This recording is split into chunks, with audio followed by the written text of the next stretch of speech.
que la vie est belle.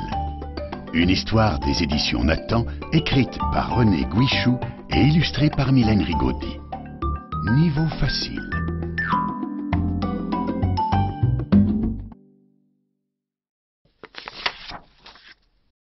Ce matin, comme d'habitude, Toriki, le petit lièvre, sort de son terrier et respire l'air de la savane.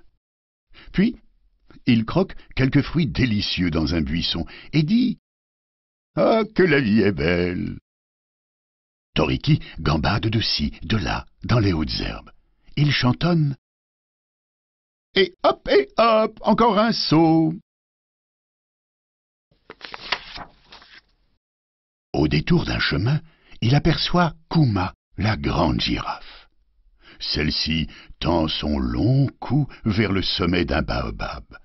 Gourmande, elle y cueille les feuilles tendres. Elle s'écrie « Comme je me régale !» On dirait que tu vas embrasser le ciel.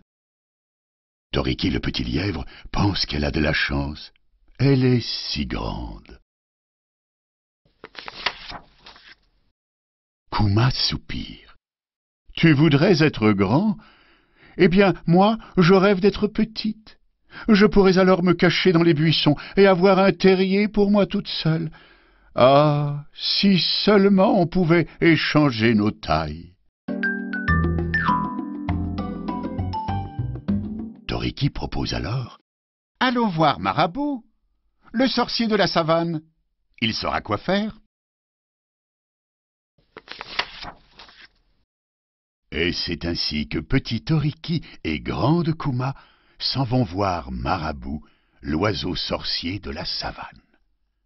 L'une est grande et veut rapetisser. L'autre est petit et veut grandir. Ensemble, la girafe et le lièvre s'exclament « Aide-nous, Marabout !» L'oiseau sorcier de la savane répond « Pourquoi pas? Vous êtes prêts?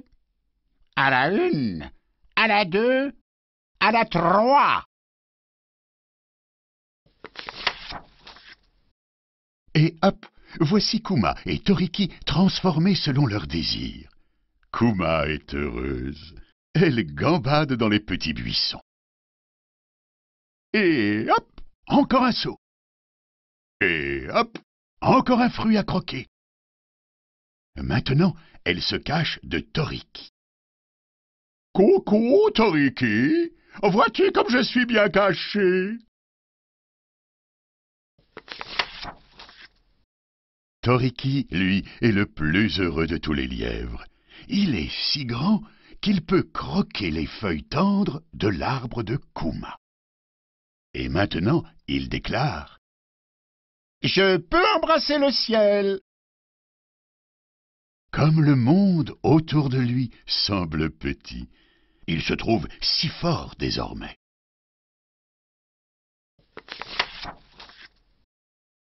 Mais soudain, Toriki entend une grosse voix. C'est Messire Lion qui passe par là et qui gronde « Un gros lièvre pour mon déjeuner. » Catastrophe! Il faut fuir, et vite! Mais ces grosses pattes de lièvre ne font que de tout petits sauts, et pas question de se réfugier dans son terrier. Toriki s'écrie « Au secours! Je suis perdu !»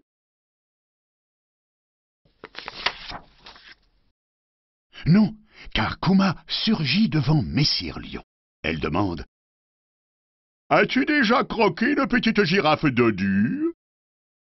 Le lion n'en croit pas ses yeux. Une girafe minuscule. Miam. En apéritif, cela doit être délicieux. Il jette un œil sur le lièvre en déclarant « Toi, je te mangerai plus tard. »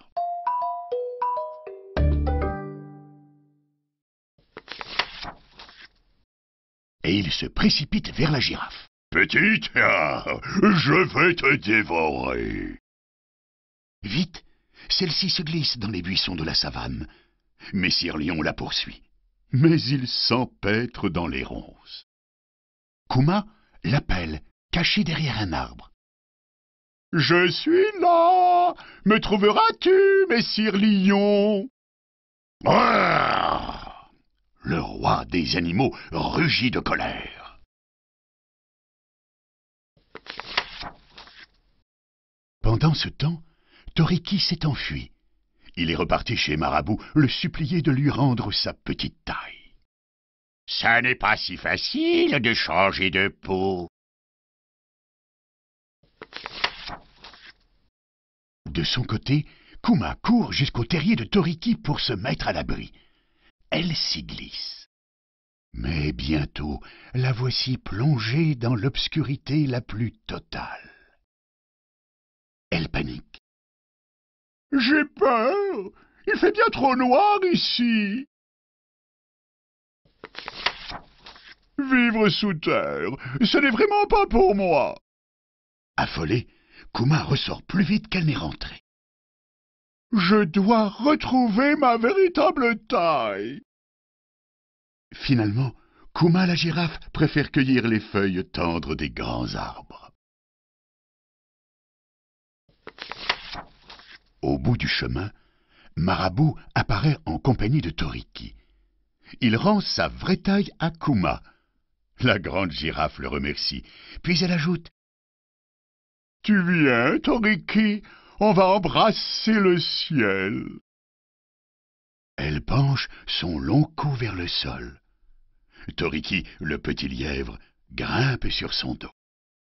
La grande girafe et le petit lièvre tendent le cou vers le ciel et, ensemble, ils disent « Comme la vie est belle !»